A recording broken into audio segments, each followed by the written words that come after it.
प्राथमिकताएँ हैं, वो मोस्ट इम्पॉर्टेंट प्राथमिकता इस ज़िले के हिसाब से ऑर्गेनाइज़ क्राइम की है, जिसमें कि आपका नशा का व्यापार भी होगा, शराब तस्करी भी हो गई और युवा नशे से दूर रहें। ये मेरी प्रथम और सबसे मुख्य प्राथमिकता है।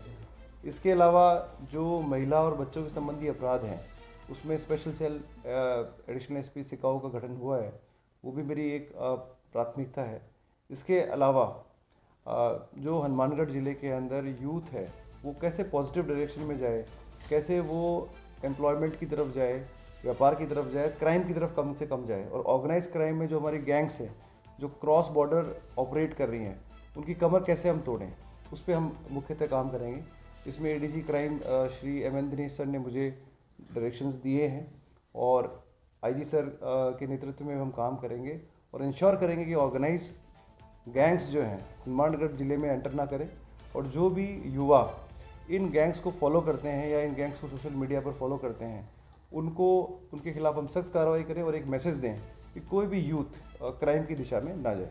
देखिए, इसमें हमें दोनों चीज़ें करनी पड़ेगी। हमें जो क्रिमिनल्स हैं उनके खिलाफ हमें सख्त कानूनी कार्रवाई भी करनी पड़ेगी। स्पेशली बहुत सारे गैंगस्टर ऐसे हैं जो बेल पे बाहर हैं, उनकी बेल कैंसिलेशन के लिए भी हम प्रयास करेंगे और जो यूथ है उनको हम पॉजिटिवली एंगेज करेंगे स्पोर्ट्स के माध्यम से या फिर हम स्पेशल योजना बनाकर प्रशासन से भी बात करेंगे और इसमें आप लोगों का सहयोग, जन सहयोग भी हम लेंगे।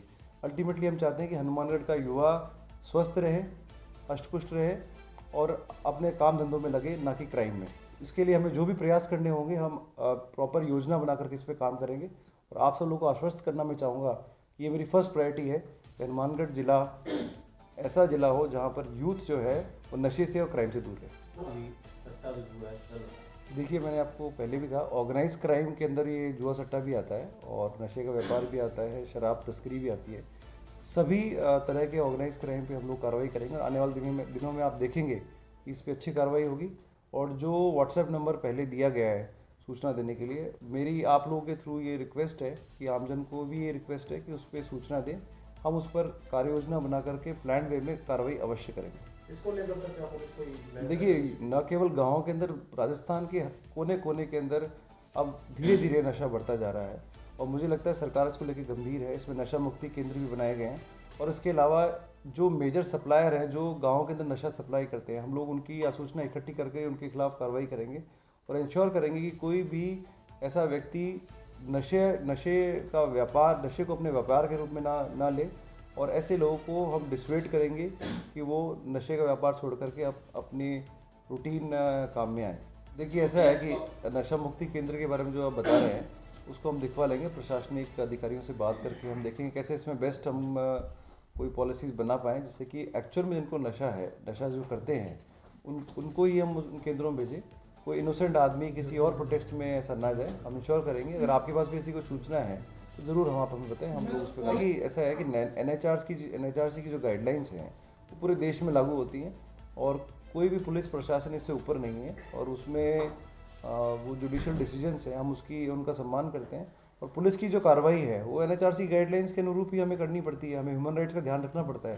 तो मुझे लगता है कि ये विषय जो है आपका, इस पर हम ध्यान देंगे और जो नशा करने वाले मुलजिम हैं उनको हम कैसे डील करें, उनको हॉस्पिटल में भर्ती कराएं या फिर वो हम देखेंगे हम कैसे। कोई सुझाव नहीं कि अब जो आप बीट सिस्टम की बात बता रहे हैं, ऑब्वियसली ज़िले के अंदर पूरा जो एरिया है वो अलग अलग बीट्स में डिवाइडेड है और हम सब बीट कांस्टेबल की, बीट इंचार्जेस की और एसएचओस की रिस्पॉन्सिबिलिटी भी तय करेंगे कि वो आसूचना इकट्ठी करें, इंटेलिजेंस इकट्ठी करें और ऐसे व्यक्तियों के खिलाफ हम लोग योजना बना के अच्छी कार्रवाई करें। देखिए, बॉर्डर, मैंने आपको पहले ही बताया कि ये ज़िला ऐसा है जहाँ पे बॉर्डर काफ़ी बड़ा लगता है, हरियाणा से भी, पंजाब से भी। तो हमारा उद्देश्य ये रहेगा कि हम बॉर्डर से तस्करी को रोकें और उसमें नशा भी है, उसमें शराब की गाड़ियाँ भी हैं, जिससे कि क्राइम को बढ़ावा ना मिले और हमारे युवा नशे की ओर आगे ना बढ़े।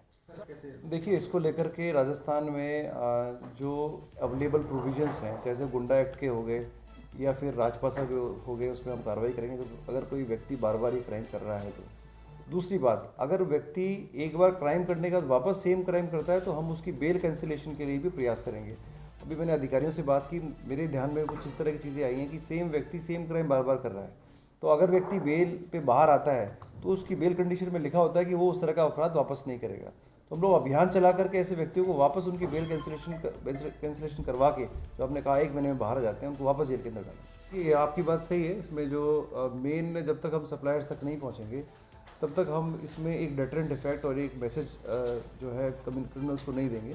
बिल्कुल हम प्रयास करेंगे कि अंतिम कड़ी तक पहुँचें, चाहे से वो नाइजीरिया में हो या बाहर हो, हम लोग पूरा प्रयास करेंगे। मैंने आज पुलिस स्टेशन विज़िट की है, कुछ सुविधाएं हमने स्टाफ के लिए डेवलप की है, बाकी और भी वेलफेयर की जो चीज़ें हैं वो हम करेंगे।